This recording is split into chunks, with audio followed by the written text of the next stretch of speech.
ડીસાના અભ્યત યુવકનો 4 દિવસ બાદ છુટકારો. પોલીસે 9 શખ્સોને દબોચ્યા.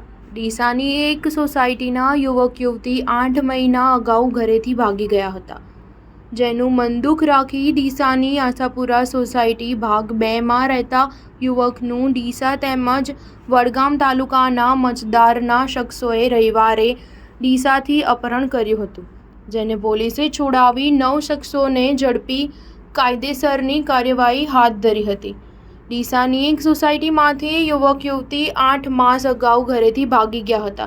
પછી સમાજના લોકો ભેગા થતાં સમાધાન થઈ ગયું હતું અને યુવતીને તેના પિતાએ સોંપવામાં આવી હતી, જે અંગેનું મનદુખ રાખી યુવતીના ભગાડી જનાર યુવકના પિતરાઈ કિરણભાઈને ડીસા રાજ મંદિર આગળથી રવિવારે મજદાર ગામના શખ્સો ઇકો ગાડીમાં ઉપાડી ગયા હતા. આ અંગે ફરિયાદ નોંધાતા ડીસા શહેર દક્ષિણ પોલીસ મથકના પીઆઈ આર.એસ. દેસાઈએ ટીમ બનાવી અભ્યત યુવકને છોડાવ્યો હતો. યુવક યુવતી 8 માસ અગાઉ ઘરેથી ભાગી જવાનું મનદુખ રાખી ઉઠાવ્યો હતો. આશાપુરા સોસાયટીમાંથી યુવકનું ડીસા અને મજદારના શખ્સોએ અપહરણ કર્યું હતું. સ્ટાર ન્યૂઝ 7 હંમેશા સચ્ચાઈની સાથે.